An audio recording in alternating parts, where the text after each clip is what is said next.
அனைவருக்கும் வணக்கம். இந்த வீடியோ எதுக்குன்னா, விளாத்திக்குளம் எம்எல்ஏ கைது செய்யப்பட்டிருக்காரு. அதை பற்றி என்னன்னு பார்ப்போம்.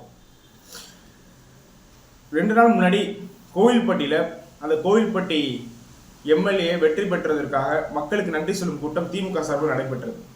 அந்த கூட்டத்தில் பேசின விளாத்திக்குளம் எம்எல்ஏ மார்க்கண்டே, தமிழக முதல்வர் மாண்புமிகு திரு விஜய் அவர்களை கை கால் உடைச்சி அனுப்புவோன்னு சொல்லி ஒரு மிரட்டல், குற்ற மிரட்டல் கொடுத்துருக்காங்க. சட்டமன்றத்தில் நான் பேசினா திமுக எழுந்து ஓடுறாங்க, அதனால என்ன பண்றதுன்னு சொல்லி சட்டமன்ற டோர் லாக் பண்ணணும்னு சொல்லி ஒரு நார்மலா ஒரு சாதாரண ஒரு உரையாடலா அதை வெளிப்படுத்தி இருந்தாரு. அதை வந்துட்டு பேசுறேன்னு சொல்லி குற்றமா சொல்லி, அப்படி நீ செஞ்சு பாரு, சட்டமன்றத்துக்கு வந்து பாரு, உன்னை நான் வந்துட்டு கை காலை உடைச்சுதான் அனுப்புவோன்னு சொல்லி ஒரு குற்ற மிரட்டல், அதாவது BNS 351ல குற்ற மிரட்டலாக பதிவு செய்யப்படுவாங்க. அந்த குற்ற மிரட்டல தான் நம்ம அண்ணன் மார்க்கண்டே இப்போ உள்ள இருக்கார், ஜெயிலுக்கு கைது பண்ணியிருக்காங்க. அது மட்டும் இல்லாமல் மதிமுக பொதுச்செயலாளர் வைகோ அவர்கள் மீது அவதூறு பரப்பியிருக்கார். வைகோ அவர்கள் வீட்டுக்கு போய் கோயில்பட்டிக்காரங்க யாருமே தண்ணி குடிச்சிடாதீங்க, தண்ணியில் விஷம் கலந்துருப்பாரு அப்படின்னு சொல்லி ஒரு அவதூறு. இதுக்குமே நான் சொல்றேன், நான் BNS 356 அதுபடி டெஃபமேஷன் பதிவு பண்ணி அவர் மேல ஒரு வழக்கு நம்ம தொடரலாம். ஒரு ஆதாரம் இல்லாமல் ஒரு அவதூறு பரப்ப வேண்டும் என்று திமுகவின் கொள்கை, திமுகவின் நோக்கமே அவதூறு பரப்புறது தான். ஆனா இவ்வளவு கேவலமா இறங்கி பேசக்கூடாது. மார்க்கண்டேவ நான் கேட்கிறேன், நான் என்ன தெரியும் உங்களுக்கு கலிங்கப்பட்டி வீடை பத்தி? யார் யார் வந்திருக்காங்கன்னு தெரியுமா? எப்பேற்பட்ட தலைவர்கள் வந்திருக்காங்கன்னு தெரியுமா? காந்தி, நம்மளுடைய தேசத்தந்தை காந்தி அவர்களின் பேரன் அவர்கள் வந்திருக்க வீடு அது. பெருந்தலைவர் கர்ம வீரர் காமராஜர் அவர்கள் வந்த வீடு அந்த வீடு. உங்களுடைய தலைவர் கலைஞர் அவர்கள் வந்து தங்கி இருக்கின்ற வீடு அது. பசுமொன் முத்துராமலிங்க தேவர் வந்திருந்த வீடு அது.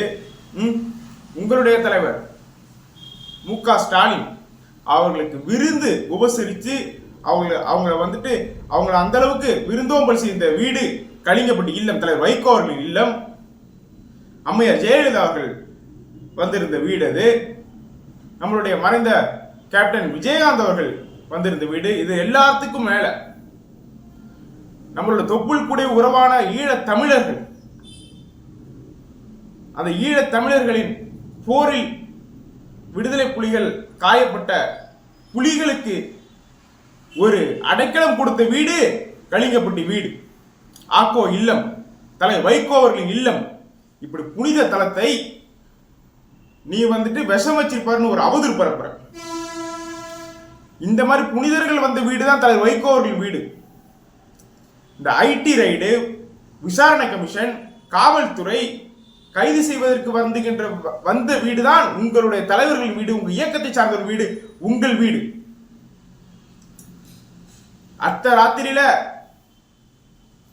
பண்ண ஊழலுக்கு கைது பண்ண வந்தாங்களே, ஐயோ கொலன்னு ஒரு நாடகம் நடத்தினாரு, அப்படிப்பட்ட தலைவரை கொண்டவர்களுக்கெல்லாம் புனித இல்லத்தை பத்தி தெரியாது. இந்த வீடு எதுக்குன்னா, இந்த காணொளி எதுக்குன்னா, தலைவர் வீடு கலிங்கப்பட்டியின் இல்லத்தை இந்த ஜெனரேஷன் உள்ளவங்க தெரிஞ்சுக்கணும். ஈழ தமிழர்கள் நம்மளுடைய தொப்புள் குடி உறவு. அவர்களுக்கு மருந்து அளித்து, அவர்களுக்கு உணவளித்து, அவர்களுக்கு தங்கும் இடம் கொடுத்த வீடு கலிங்கப்பட்டி இல்லம். இதெல்லாம் புனித ஸ்தலம். நம்ம தமிழ்நாடு அரசு இந்த ஆணவ பேச்சுக்கு, இந்த குற்ற மிரட்டலுக்கு, இதற்கு தான் மார்க்கண்டே கைது செய்திருக்கிறார். அந்த கைதை நாங்கள் வரவேற்கின்றோம். விமர்சனம் இருக்கலாம், அவதூறு இருக்கக்கூடாது. விமர்சனம் இருக்கலாம், மிரட்டல் இருக்கக்கூடாது. திமுகவினரின் இதே போல் செயல்கள் தான் நீங்கள் இனி எந்த காலத்திலும் ஆட்சிக்கு வர முடியாது என்பதை மீண்டும் நிரூபித்திருக்கிறீர்கள்.